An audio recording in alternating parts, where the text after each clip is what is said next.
Merci de nous rejoindre sur Arc-en-Ciel Télévision. Madame, Messieurs, bonjour dans votre magazine Woman Business. Nous avons l'honneur et le plaisir de recevoir Madame Gloria Kamoigna, avec qui justement nous parlerons de la vente en ligne, ses défis et ses bénéfices. Bonjour Madame Gloria. Bonjour Madame la journaliste. Merci. Et je tiens aussi à remercier tout le monde en train de nous regarder à cet instant. Merci beaucoup d'avoir répondu à notre invitation. C'est moi qui vous remercie. Déjà, vous êtes entrepreneur et vous avez aussi plusieurs casquettes. Déjà, pour commencer, pouvez-vous vous présenter et nous parler de votre expérience en tant que femme entrepreneur? D'accord, merci beaucoup pour la question. Tout d'abord, je m'appelle Madame Gloria Kamoigna. Et pour les intimes, ils m'appellent Glory. Oui. En fait, moi, j'ai fait le droit, je suis juriste de formation. Oui. En dehors de ça, j'œuvre dans les domaines des e-commerce. Oui, oui. C'est-à-dire commerce en ligne. En ligne, oui. Oui. Donc, c'est dans ces domaines où j'œuvre un peu très souvent. Alors, qu'est-ce qui vous a motivé d'entreprendre dans la vente et autres accessoires? Bon, tout simplement, j'aime la mode. Oui. En plus de ça, comme Lima, il aime trop se vêtir. Oui. Vous voyez, avec les vêtements, ça n'a pas commencé aujourd'hui, ça a commencé depuis la Genèse. Lorsque les péchés est entrés dans le monde, oui. Les humains se sont retrouvés nus.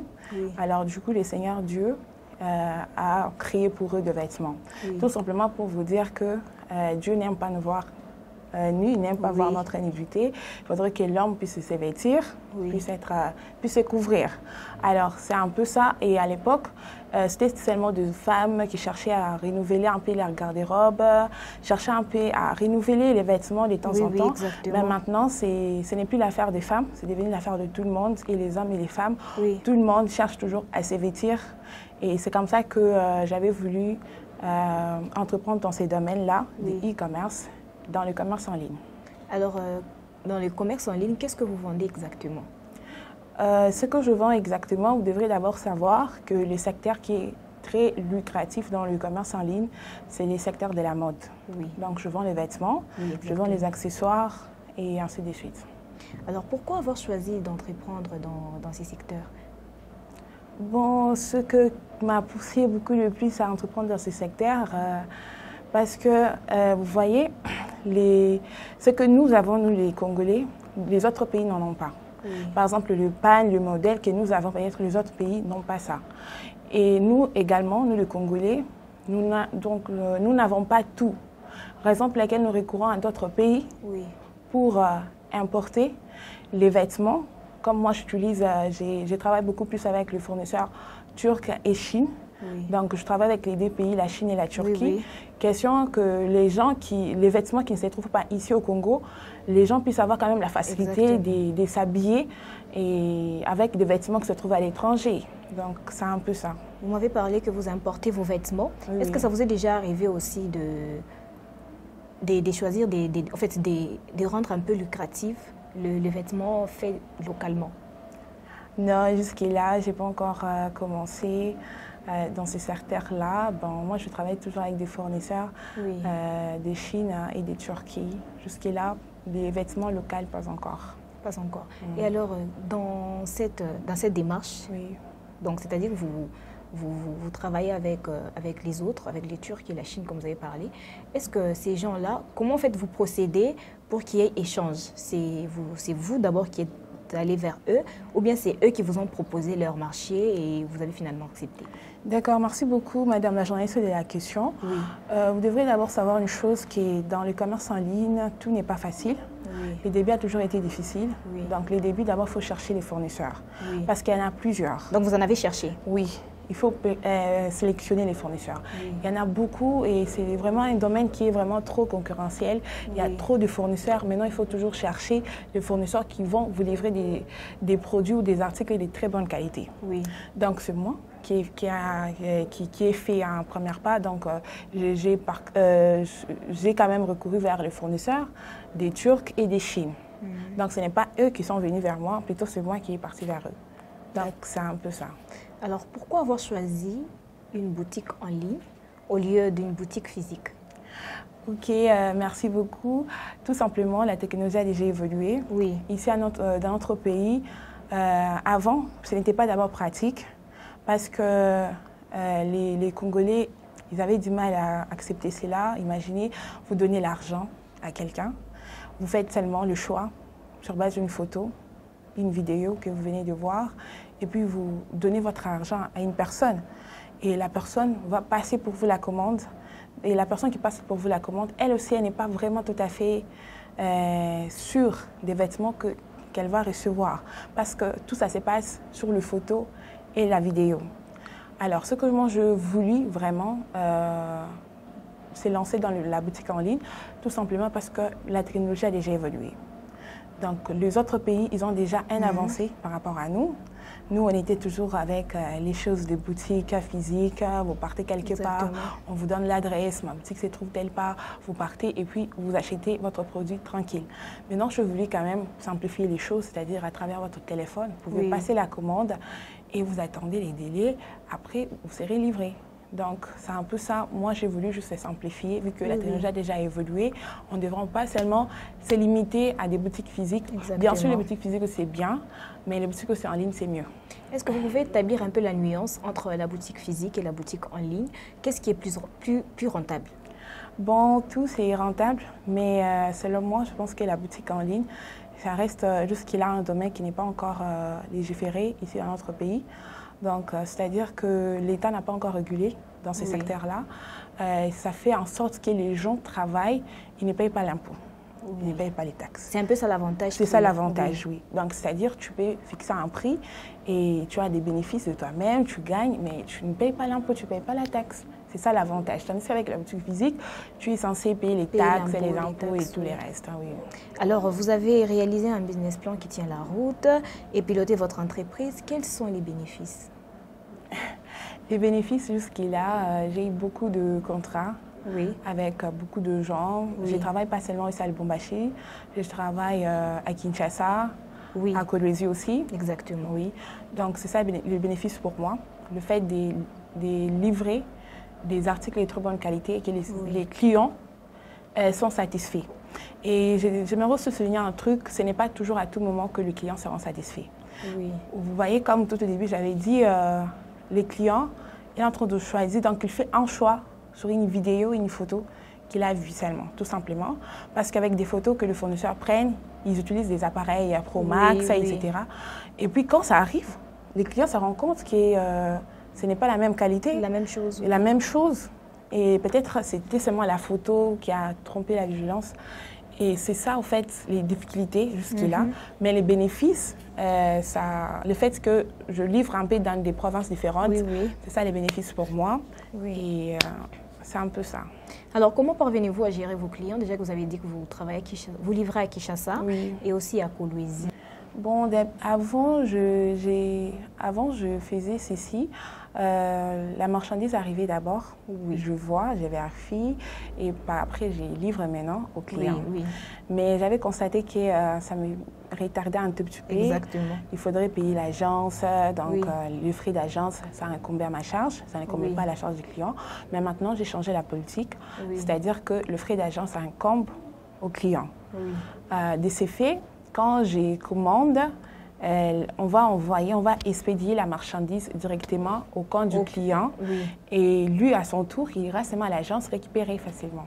Alors, si la marchandise que vous avez proposée ou que les clients ont demandé n'est pas la même chose qu'on lui a expédiée, comment vous faites? Oui, c'est un peu très compliqué dans ce domaine-là, c'est vraiment très compliqué.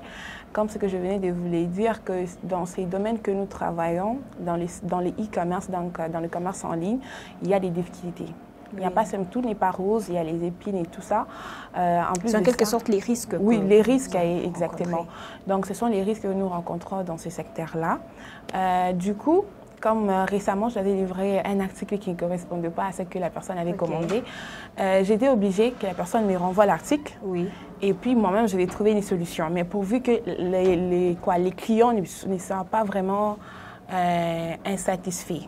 Oui, en tout cas, je suis en train vraiment de travailler là-dessus pour ne pas donner une mauvaise image de ma boutique. Vous voyez, c'est une boutique en ligne et dans les secteurs que nous œuvrons, c'est un secteur concurrentiel. Donc, il y a plusieurs qui ont des boutiques en ligne. Maintenant, comment se différencier parmi tant d'autres? Il faut toujours miser sur la qualité oui. et miser sur la qualité afin de fidéliser les clients et la clientèle.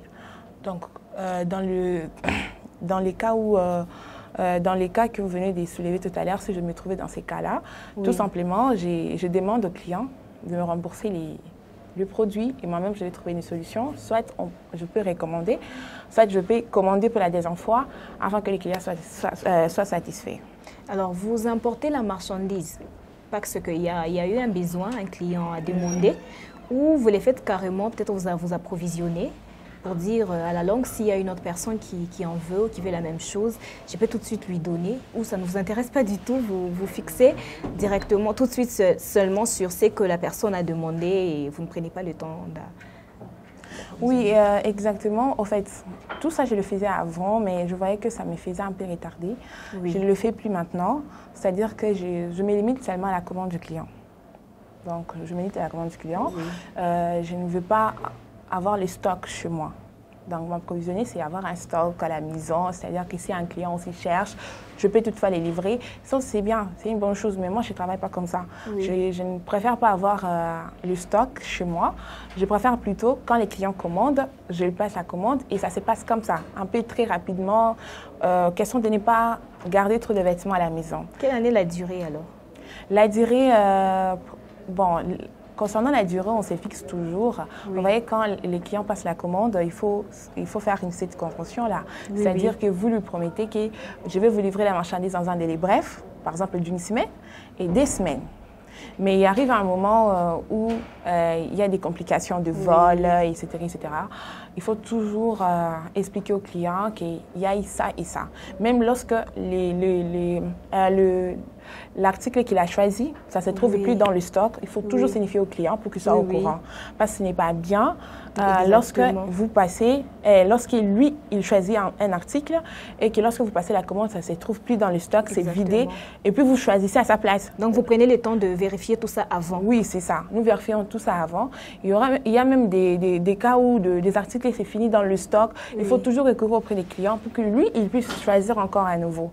Et non pas nous puisse choisir à sa place. Donc, ce n'est pas bien. Il faudrait que les clients lui-même choisissent ce qu'il veut et par après, on va passer la commande tranquillement. Alors, la vente en ligne, c'est un business en vogue. Quelle est votre vision? Pardon, la vente en ligne, c'est un business qui est en vogue. Et alors, quelle est votre vision? Ma vision dans les business en ligne, je préfère beaucoup plus créer ma marque, si Dieu le veut. Exactement. Je préfère créer ma marque de vêtements, de cils, des faux cils et des cosmétiques. Voilà. Alors, quels sont les problèmes auxquels vous confrontez? Les problèmes que je confronte souvent, ce sont des problèmes comme ce que je venais de les dire par rapport au délai de livraison. Parce que, vous voyez, lorsque le client passe la commande, c'est-à-dire qu'il est dans un besoin imminent. Exactement. Comme pour de marier, la date de mariage, c'est prévu par exemple pour ce samedi.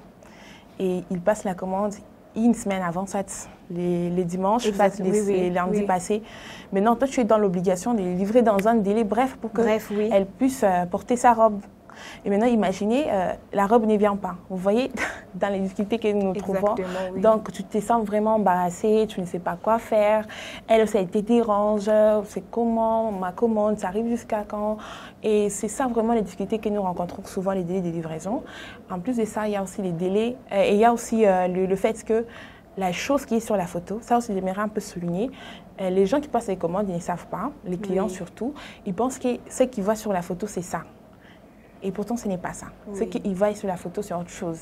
La photo, comment ça, autre chose? Je vois une robe, elle est rose et je veux la même robe, mais comment ça, elle est différente? C'est ça. Vous voyez la robe sur la photo, vous voyez comme il y a des téléphones Pro Max, ça prend très bien des photos. Et quand vous voyez ça, ça vous tique. Quand vous voyez une photo pareille, ça vous tique et puis vous voulez toujours à tout prix payer ça. Mais lorsque vous commandez la robe, ça arrive sur place, vous voyez vraiment que ce n'est pas les mêmes roses que vous avez vues sur la photo. C'est ça les difficultés. Donc ce n'est pas les mêmes roses, ce n'est pas la même qualité. Donc c'est ça les difficultés que nous rencontrons, raison pour laquelle j'avais dit tout au début, il faut sélectionner des fournisseurs. Parce qu'il y a des fournisseurs qui livrent des articles et des produits de très bonne qualité. Il y en a d'autres aussi qui fournissent seulement comme ça, ils ne tiennent même pas compte de qualité. Ce sont les difficultés que nous rencontrons, il faut vraiment miser sur ça afin que nous puissions donner les meilleurs de nous-mêmes à nos clients. Alors, il y a des petites difficultés selon lesquelles les vendeuses, bon, vous détenez déjà une boutique en ligne, oui. Des personnes qui font la vente en ligne ont souvent des prix exorbitants comparativement à ceux qui ont des boutiques physiques. Comment réagissez-vous à ça? Tout simplement, les personnes qui ont des prix exorbitants, là, ils exagèrent un peu parce que... Ah, donc vous n'êtes pas dedans? Non, je ne suis pas dedans. Okay. Parce que nous achetons à des prix d'usine.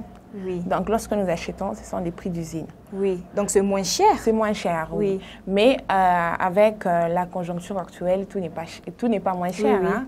Donc, c'est devenu un peu très compliqué. Les choses qu'avant, ça s'est trouvé à 10 $, maintenant, c'est devenu à 20 $, à 29 $. Il faut toujours comprendre. Mais quand même, ce n'est pas trop cher. C'est pas cher. Par moment, je demande... Oui. Je me renseigne, par exemple en Turquie, une veste coûte 39 $. Et ici sur place, quand je demande à une femme, à quelqu'un qui est dans votre secteur, qui fait du business en ligne, elle me dit non, la veste revient à 80 $. Et quand je fais une descente, par exemple, je vais dans une boutique physique, là je vois que la veste coûte 50 $. Et vous donnez la petite nuance selon laquelle c'est un peu moins cher. Quels sont vos conseils par rapport à ces personnes qui font ça? Bon, le conseil que je pourrais prodiguer, c'est tout simplement de ne pas abuser de la confiance de nos clients.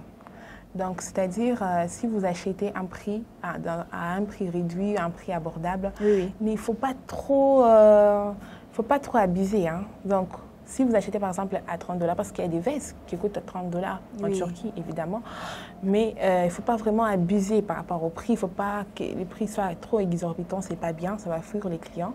Vu que c'est vraiment un certain concurrentiel, le conseil que je vais donner, c'est bien faire des calculs. Donc, il faut toujours mesurer, voir par exemple si la charge de l'agence incombe au vendeur, ça incombe au client. Si ça incombe au vendeur, là, le prix là est abordable.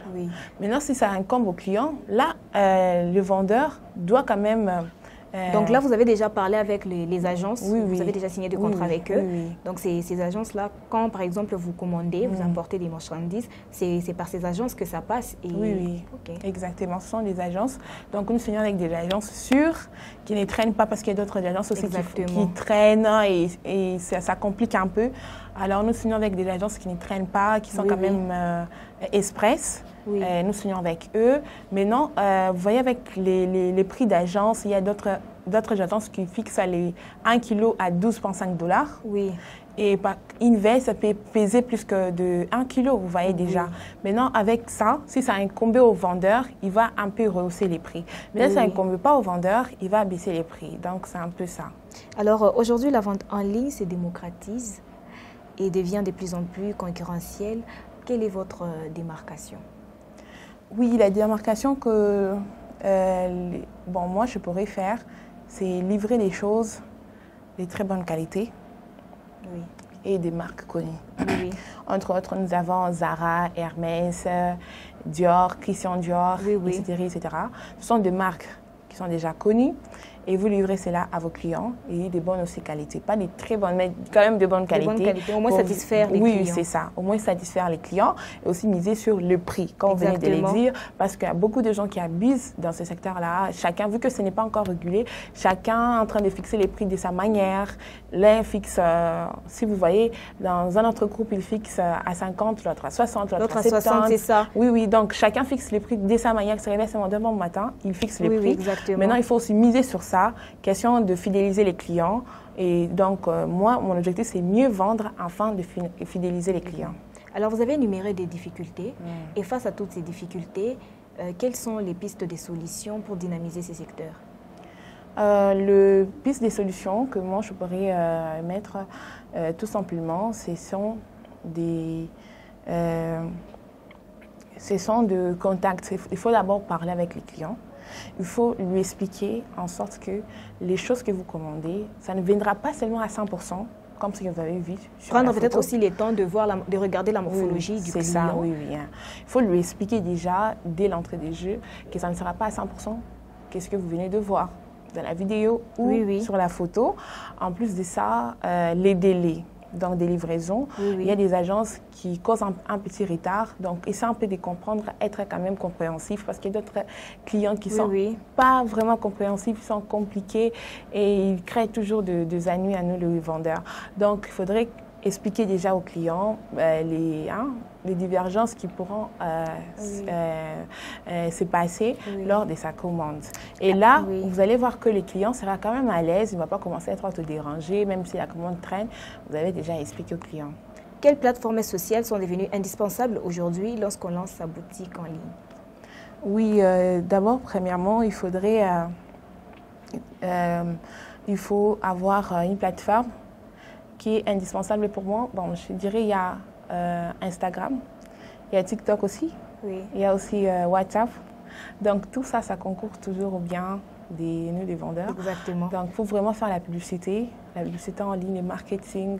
Il faut avoir votre logo, parce qu'une boutique ne doit pas seulement comme ça, tu as Paris, tu n'as pas des logos. Il faut vraiment miser sur tout cela, avoir votre logiciel en ligne, logistique en ligne dirais-je, pourvu que quand vous envoyez des photos, des vidéos, que ça soit vraiment toujours bien classe. Donc, il faut vraiment bien s'organiser. Vous voyez, dans ce secteur en ligne, il y a beaucoup de gens, par exemple, en une semaine comme ça, vous recevez beaucoup d'appels et tout ça. Les gens te demandent, oh, tu commandes pour moi ça, tu commandes pour moi l'autre. Et comment vous organisez tout ça? Oui, c'est ça. Il faut vraiment être bien organisé. Vous prenez un petit cahier, un agenda, vous commencez à noter les noms, les tailles et le nombre des commandes, pour ne pas vous compliquer dans la tête. Alors voilà, Madame Gloria, c'est pratiquement la fin de ces magazines. Quelques mots de la fin. Bon, quelques mots de la fin que je dirais au moins à tous les revendeurs en ligne, n'abusez pas de la confiance de nos clients. C'est-à-dire, lorsque les clients vous donnent de l'argent pour passer la commande, n'utilisez pas cet argent à vos propres fins. C'est de l'abus de confiance. Donc, c'est-à-dire, lorsque les clients vous donnent de l'argent, envoyez l'argent et passer la commande uniquement. Il ne faut pas utiliser cet argent pour d'autres fins et ça va vous créer des ennuis pour rien. Et au fur et à mesure, les clients vont commencer à vous laisser et vous allez chuter dans votre entreprise. Donc, soyez courtois. Il y a des clients qui sont incompréhensifs. Il faut toujours avoir des bonnes bannières pour les répondre et ne jamais abuser de la confiance de nos clients parce qu'ils nous font confiance. Alors, nous devons aussi les donner des meilleures choses. Merci beaucoup, Madame Gloria, d'avoir répondu à notre invitation. C'est moi qui vous remercie. Mesdames, Messieurs, c'est pratiquement la fin de votre magazine Woman Business. L'invitée du jour était Madame Gloria Kamwanya, avec qui justement nous avons parlé de la vente en ligne, ses risques, ses bénéfices. Merci de nous avoir suivis et retrouvez-nous également à nos différentes plateformes Arc-en-Ciel RTV officielles. Surtout, prenez soin de vous et au revoir.